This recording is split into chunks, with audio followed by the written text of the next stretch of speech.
देश के सबसे बड़े सूबे उत्तर प्रदेश में समाजवादी पार्टी और कांग्रेस के बीच लोकसभा चुनाव के मद्देनजर गठबंधन का ऐलान हो चुका है।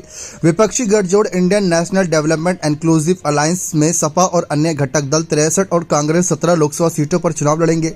उत्तर प्रदेश में सीटों का बंटवारा तय होना कांग्रेस के लिए राहत की खबर कहा जा सकता है।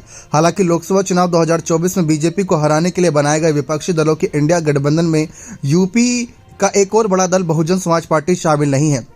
बसपा सुप्रीमो मायावती को इंडिया गठबंधन में लाने के प्रयास परवान नहीं चढ़ पाए। इन सब के बीच मायावती ने आम चुनाव 2024 अकेले ही लड़ने का ऐलान कर दिया।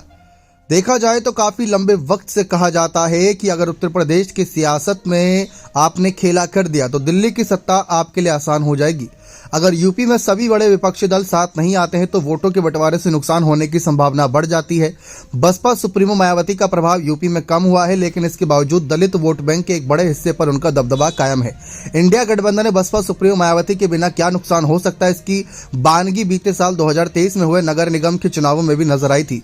बीते साल उत्तर प्रदेश के सभी 17 नगर निगमों में मेयर सीट पर चुनाव हुआ था। इस चुनाव में बीजेपी ने क्लीन स्वीप करते हुए सभी 17 सीटों पर कब्जा किया था। इन 17 सीटों में से 4 पर बहुजन समाज पार्टी के प्रत्याशी दूसरे नंबर पर थे। इन उम्मीदवारों ने बीजेपी को आखिरी चरण तक कड़ी टक्कर दी थी। इतना ही नहीं, बसपा के इन प्रत्याशियों ने कांग्रेस और समाजवादी पार्टी का खेल बिगाड़ दिया था। आसान शब्दों में कहे तो इन सीटों पर सपा और कांग्रेस जीत के करीब भी नहीं पहुंच सकी थी।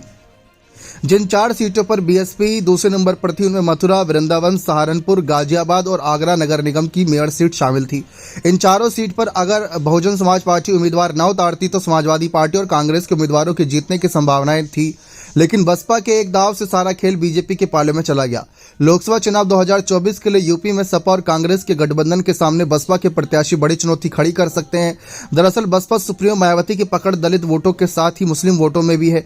इस स्थिति में बसपा के प्रत्याशी 80 सीटों में से अनुसूचित जाति के लिए आरक्षित 17 सीटों पर तो सीधी चोट पहुंचाने की स्थिति में आ सकते हैं। इससे इतर कई सीटों पर जहां कम मार्जिन से जीत हार तय होती है, वहां भी बसपा का काडर वोट बैंक जीत की हवा को सपा कांग्रेस गठबंधन के विपरीत दिशा में मोड़ सकता है।